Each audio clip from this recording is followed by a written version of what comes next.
আসসালামু আলাইকুম রাহমাতুল্লাহি ওয়া বারাকাতুহু। সম্মানিত বন্ধুগণ, আপনারা সবাই ভালো আছেন? আমিও আপনাদের দোয়ায় আল্লাহর রহমতে ভালো আছি। আপনাদের মাঝে আবারও নতুন ভিডিও নিয়ে হাজির হলাম। ভিডিওটি হলো মহব্বতের শক্তিশালী তদবির। স্বামী স্ত্রীর দ্বন্দ্ব মিটানোর জন্য উভয়ের মধ্যে গভীর ভালোবাসা সৃষ্টি করার লক্ষ্যে 40টি ছোলা বুট নিয়ে সূরা জিলজাল 100 বার পাঠ করে ওই দানার উপরে ফু দিয়ে তা আগুনে ফুরাবে। তবে আগুনে ফুরানোর সময় মুখে কোনো মিষ্টি দ্রব্য রাখবে। এভাবে 3 দিন করবে। ফায়দা না হলে 7 দিন করবে। ইনশাআল্লাহ ফায়দা হবে।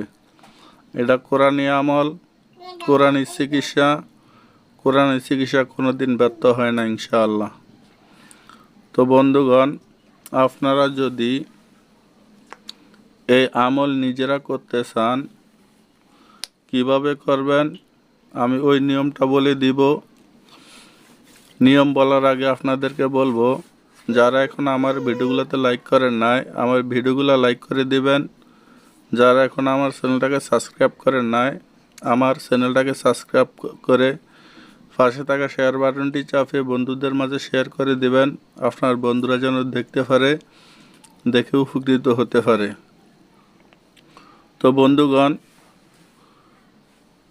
নিজেরা যখন তদবির করবেন তখন পাক পবিত্র হয়ে নামাজের উজু বানিয়ে যায় নামাজা বিছিয়ে পশ্চিম দিকে কেবলামুখী হয়ে সর্বপ্রথম আপনি 101 বার দুরূদ শরীফ পাঠ করে নেবেন। 101 বার দুরূদ শরীফ পাঠ করার পরে সূরা ফাতিহা 41 বার পাঠ করবেন।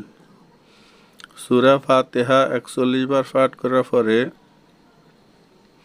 40টি ছোলা বুট হাতে নিয়ে সূরা জিলজাল 100 বার পাঠ করবেন। পাঠ করার পরে ওই 40টি ছোলা বুটের উপরে ফু দিবেন। এভাবে 3 দিন করবেন। 3 দিন কাজ না হলে 7 দিন করবেন। এই ছোলা বুটগুলা আগুনে নিক্ষেপ করবেন। ইনশাআল্লাহ মহব্বত অবশ্যই হবে। এটা শক্তিশালী তদবির, মহব্বতের তদবির এবং কি কোরআনী তদবির। এই তদবির বিফলে যায় না ইনশাআল্লাহ। তো বন্ধুগণ, আজকে ভিডিও এই পর্যন্তই। দেখা হবে আবার নতুন ভিডিওতে। ওমা তাওফিক ইল্লা বিল্লাহ। আসসালামু আলাইকুম রাহমাতুল্লাহ।